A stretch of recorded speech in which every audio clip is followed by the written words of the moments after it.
Hello my dear people, सबको नमस्कार। जो भी ये वीडियो देखने वाले हैं, स्पेशली मेरा एस्पायरेंट फ्रेंड्स लोग हैं, उन लोग को आप लोग के लिए मैंने कल वीडियो बनाया था। वो जो टीजीटी पीजीटी प्रिपरेशन के लिए टिप्स नंबर 1 पार्ट 2 में बनाना पड़ा क्योंकि बहुत लंबा हो जाता है, तो अपलोड करने के लिए बहुत तकलीफ हो जाता है, तो इसलिए तो आज भी सेकेंड पार्ट को बना के डालूंगी।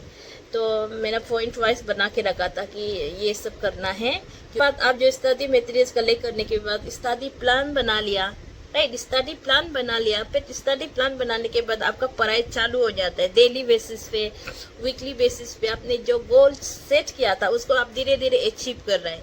ये नहीं करना कि अचीव नहीं करा है, ऐसे नहीं करना है, तो अचीव कर रहे हैं आप धीरे धीरे।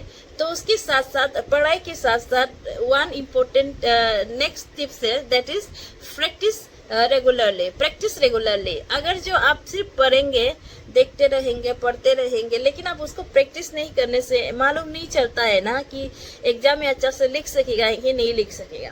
इसीलिए प्रैक्टिस करना बहुत ज़रूरी है। ऑब्जेक्टिव टाइप क्वेश्चन के लिए आप मॉक टेस्ट ले सकते हैं, ऑनलाइन से भी अवेलेबल होता है। ऑनलाइन से सोर्सेस से भी आप जैसे जिस टॉपिक, जैसे आप बुद्धिज्म के बारे में पढ़ रहा है तो बुद्धिज्म से रिलेट वाला बहुत सारा ऑनलाइन में अवेलेबल हो जाएगा मॉक टेस्ट, उसको आप अटेंड करो। या तो क्वेश्चन पेपर जो प्रीवियस ईयर्स क्वेश्चन पेपर दूसरा एग्जाम का भी आपका टॉपिक से रिलेट वाला प्रिंट आउट करके उसको सोल्व करो, ऑब्जेक्टिव टाइप क्वेश्चंस। फिर आपका डिस्क्रिप्टिव टाइप भी आता है ना, तो उसके लिए भी आप प्रीवियस ईयर्स क्वेश्चन पेपर जो आपका एपीपीएससी टीजीटी पीजीटी का एग्जाम है, ऐसे वाला previous year question paper at least 5 years back तक का वाला प्रीवियस ईयर्स क्वेश्चन पेपर को डाउनलोड करो और उस हिसाब से नोट्स बनाते जाओ। और वो प्रीवियस ईयर्स क्वेश्चन पेपर को आप जो एग्जाम में जैसे पढ़ रहा है टाइम निकाल के 1 घंटा 2 घंटा सेट करके आंसर राइटिंग सीखो। जिस चीज़ को पढ़ लिया है उसको पढ़ने के बाद कि हम अच्छा से नहीं पढ़ रहा है कि नहीं पढ़ रहा है, इस तरह से आप खुद को इवालुएट करो, एग्जाम दो, खुद को इवालुएशन करो। इससे आपको क्या होता है कि आपका टाइम मैनेजमेंट को मालूम हो जाता है धीरे धीरे, और आपका प्रिपरेशन लेवल को भी मालूम होता है कि कितना तक हमने प्रिपेयर किया है कि नहीं किया है। Am I ready to be a teacher, am I ready to sit in PGT TGT examination, इसको जानने के लिए, राइट, कितना लेवल तक प्रिपेयर किया उसको जानने के लिए प्रैक्टिस करना जरूरी है।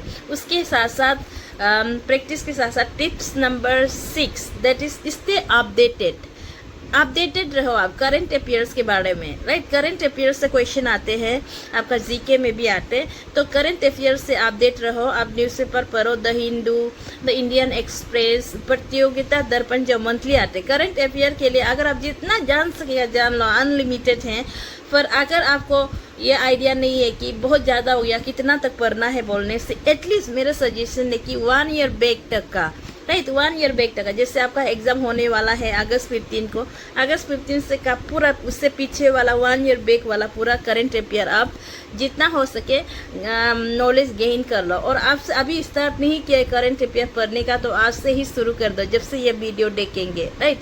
मंथली वाला जो मैगजीन आता है, प्रतियोगिता दर्पण को हम पढ़ता था, ऐसे वाला बहुत सारा है, तो रिप्रेशर कोर्स ये सब आता है, तो उसको एक तुम सब्सक्राइब कर लो मंथली वाला और उसको पढ़ो। और इम्पोर्टेंट पॉइंट्स को एक कॉपी में छोटा सा डायरी रखो करंट अफेयर का, छोटा सा, बड़ा नहीं है, छोटा सा, उसको उसमें आप वो करो, एंट्री करते रहो जिसको आप इम्पोर्टेंट लगता है, ऐसा, राइट। वो आपको किसी ना किसी तरह से हेल्प करेगा क्वेश्चन में, एग्जाम में, लाइक दैट। उसके बाद आपका जो है रेगुलर रिवीजन नहीं करते हैं, बहुत लोग रिवीजन नहीं करते। जैसे आपने आज गुप्ता डायनेस्टी के बारे में पढ़ लिया, नेक्स्ट आप फिर वो जो दूसरा राष्ट्रकूटास को पढ़ेगा, पाला छोला ये सब को पढ़ेगा, तो आप जो न्यू पढ़ते जाएगा, लेकिन पुराना वाला कोई भूलते जाएगा, ऐसा होगा।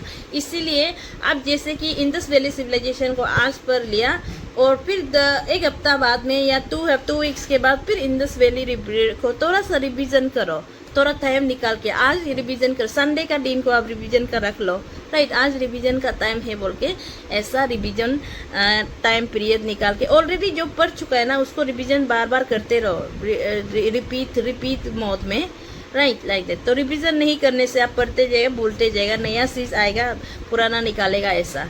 इसीलिए रिवीजन करना बहुत ज़रूरी है।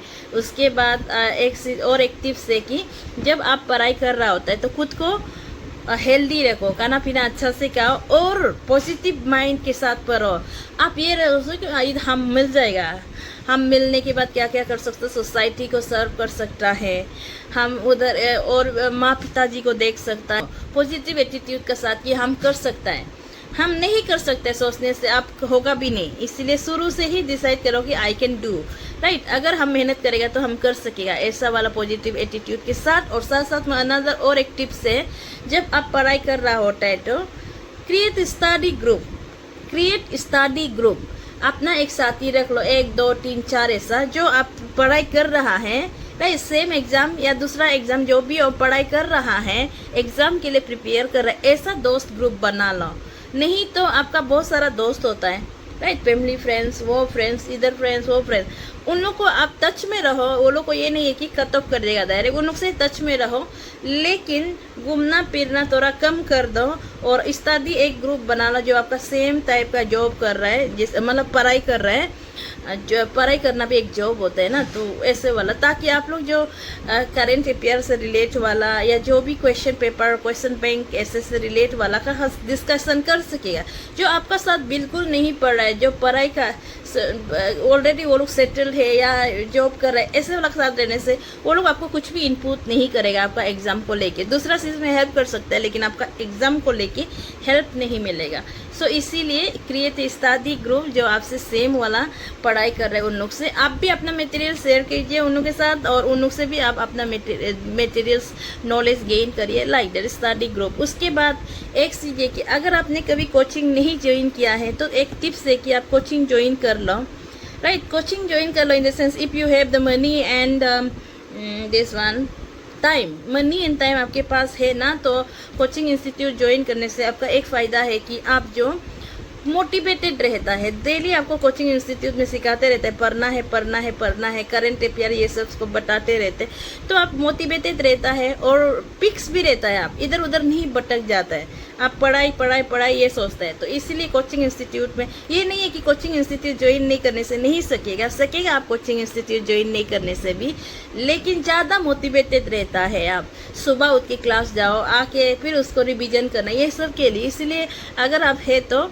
कोचिंग इंस्टीट्यूट ज्वाइन करो, स्पेशली जो जनरल इंग्लिश होता है ना, तो हम लोग सोचते हैं कि हम लोग इंग्लिश तो सीख जाएगा और ये तो आराम से हो जाएगा, लेकिन क्या होता है कि हम लोग जो अपना स्कूल लेवल में या कॉलेज लेवल में, प्राइमरी सेकेंडरी लेवल में बहुत कुछ होता है जिसको मिस कर देता है इंग्लिश ग्रामर लोग को, राइट। स्पेशल बेसिक इंग्लिश होता है जो एग्जाम पर्पज के लिए होता है, उसको मिस कर देता है। तो इसीलिए अगर जनरल इंग्लिश का जो अच्छा टीचर मिल जाएगा ना, बहुत अच्छा से पढ़ाते हैं। हमने भी ज्वाइन किया था क्लास, एक टीचर सा रिटायर्ड पीजीटी टीचर ही था, पीजीटी ही था, उसके से क्लास लिया था, बहुत अच्छा से पढ़ाया था। तो हमको लगता है कि आप जो इंग्लिश क्लास भी ज्वाइन कर लेना चाहिए, ताकि आप मोटिवेटेड भी मिलेगा, नॉलेज भी मिलेगा और टाइम भी बच जाएगा। अगर उसको आप खुद से पढ़ने के लिए करने में बहुत टाइम लगता है, लेकिन वो लोग सिखा के देने से ज़्यादा इजी रहता है आपका, राइट। उसके बाद last but not the least, आपको जब आपका एडवर्टाइजमेंट निकल जाता है ना, ये इम्पोर्टेंट टिप्स है, जब आपका एडवर्टाइजमेंट निकल जाता है तो आप एडवर्टाइजमेंट को कट कर लो, पूरा निकाल लो, कट कर लो। अगर न्यूज़पेपर है तो न्यूज़पेपर से कट कर लो, न्यूज़पेपर से नहीं हो क्या फोन में मिला एडवर्टाइजमेंट, उसको भी आप प्रिंट आउट कर लो और अपना आंखों के सामने आपका स्टडी टेबल का टिक प्रॉम्प्ट में चिपका दो और डेली देखते रहो आप उसको। अब उसको डेली देखते रहेगा ना, then you will feel motivated to achieve that things. अब उसको लेना है करके आप देखते रहने से, आंखों के सामने रहने से आपको ज़्यादा इंस्पायर होता है, आप मोटिवेटेड रहते हैं। इसलिए और आप ये चिपका दिया ना, कभी एडवर्टाइजमेंट निकालने के बाद आप उसको चिपका दिया बोलने से, हमको फ़ोटो क्लिक करके सेंड कर दो कि आपका टिप्स देने की वजह से हमने चिपका के रखा है और पढ़ाई शुरू कर दिया है, और आपका टिप्स देने से मुझे लाभ हुआ, मैंने पढ़ाई करना शुरू कर दिया, नौकरी मिल गया बोलने से, आई एम वेरी हैप्पी। तो इसीलिए आप जो ये करना, ठीक है। और आप लोग जो वीडियो देखने से अच्छा है ना, नहीं है, वो भी सजेशंस नहीं देता है। हमको लगता है कि हम मेरा जो टिप्स दे रहा है वो बेकार है क्या, अदरवाइज़ कोई भी तो रिस्पॉन्स नहीं कर रहा है, ऐसा भी फील होता है। पर एक को भी टिप्स वो जो काम कर गया ना तो हमको अच्छा लगेगा, इसलिए वीडियो बनाना पार्ट 2 भी बना रही हूँ। और हाँ, कल एक बहन ने कमेंट किया था कि पैटर्न है, exam pattern TGT PGT history का हमको पता है, तो टीजीटी पीजीटी हिस्ट्री का पैटर्न को पूछ रहा था। तो मेरा समय में general English, general knowledge and अपना सब्जेक्ट होता था। तो जनरल इंग्लिश जो होता है वो डिस्क्रिप्टिव था, 100 मार्क्स का था शायद। डिस्क्रिप्टिव था, डिस्क्रिप्टिव इन द सेंस लिखना लंबा लंबा। जनरल नॉलेज है ना वो जो MCQ था, ऑब्जेक्टिव टाइप में था, वो भी 100 मार्क्स का था शायद। और अपना जो सब्जेक्ट है हिस्ट्री सब्जेक्ट, वो मल्टीपल चॉइस वाला MCQ में भी, ऑब्जेक्टिव टाइप क्वेश्चन में भी और डिस्क्रिप्टिव टाइप क्वेश्चंस में भी आया था। इसलिए आप अपना हिस्ट्री को पढ़ते समय नोट्स अलग से बना लो, डिस्क्रिप्टिव वाला एक अलग नोट्स और ऑब्जेक्टिव वाला अलग नोट्स, ऐसा बना के पढ़ना। शायद ऑलमोस्ट सेम होगा इस नेक्स्ट में भी। तो नेक्स्ट में कैसे निकालते हैं वो मैं देखती हूँ, राइट। लाइक देखेंगे हम भी कि निकाल कैसे, मेरा सेम था ना नहीं था, APPSC वाला सेम होगा कि नहीं हुआ वो देखते हैं। और उसमें भी कुछ सजेशंस देने के लिए होने से देंगे, और आप भी कुछ पूछने के लिए होने से you can comment down, right. जो भी पूछना है मेरा हाथ में होने से हम जैसे भी सॉल्व करने के लिए, बताने के लिए कोशिश करेगा। अदरवाइज़ कुछ इम्पोर्टेंट टिप्स जो छूट गया बोलने से, बाद में याद आने से भी फिर से पोस्ट कर दूंगी, लाइक दैट। अभी के लिए इतना ही, बहुत लंबा हो गया, ऑलरेडी 12 मिनट्स हो गया है। Thank you, good night.